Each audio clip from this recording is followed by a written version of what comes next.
A clearer idea of these things. Congresswoman Rosa of Connecticut. Congresswoman DeLauro, thanks so much for being with us. Appreciate it.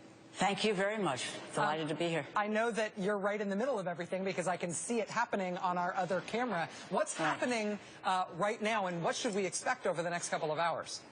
Well, you know, we're coming back into session. The majority has called us back into session, and the presumption is that we are going to vote on what they call the cromnibus, and that is what will happen. If it goes down, then there will be a vote to extend. There will be what they call a continuing resolution, which will extend current spending for about 3 months, for about 90 days.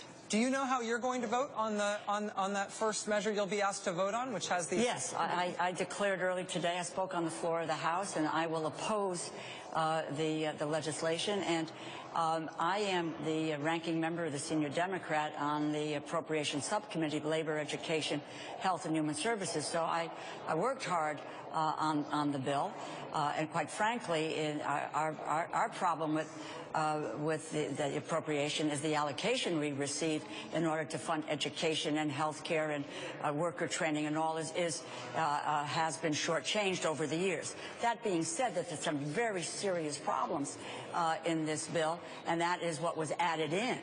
At the last minute. One, first of all, you're going to see Homeland Security, Department of Homeland Security, not funded or not dealt with for about 9 weeks.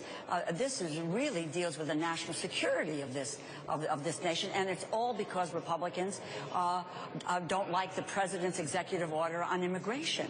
So they're holding up full-year funding because of immigration.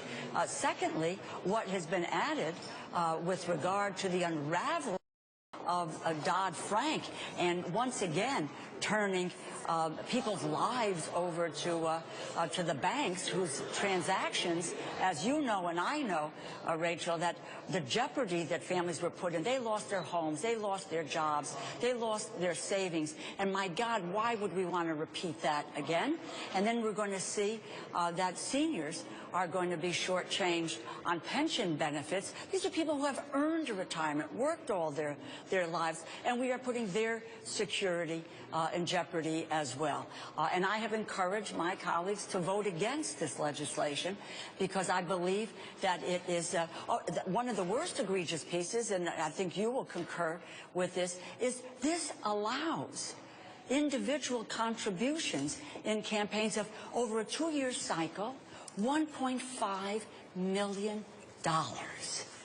The country already believes that the government is being sold to the highest bidder, and the country is angry about that. So we are going down a bad road with this piece of legislation, and I will work hard to try to defeat it in the next hour, the next half hour, whatever it is. Congresswoman DeLauro, I know that you have to get back in there. I just want to ask you briefly, we know that the Republicans don't think they can pass this alone, that they don't think that there are enough people on their own side who will vote for this, that will be enough to keep the government funded with this bill. They've been counting on Democratic votes to get this done. Do you have any sense if any Democrats are going to vote with this on vote with the Republicans on this? Do you have any sense of the Democratic count?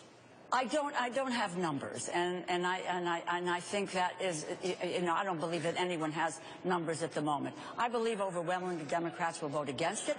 There will be Democrats that vote for it, and I don't know if that will be enough to make up a deficiency in what Republicans view as the shortfall in their vote count. And I have no idea what their vote count is. So it is going to be a very exciting time on the floor of the House of Representatives tonight, and I'm sure you'll be watching. We will be, and I know you have to race back there right now. Congresswoman Rosa of Connecticut, thanks very much for helping us understand what's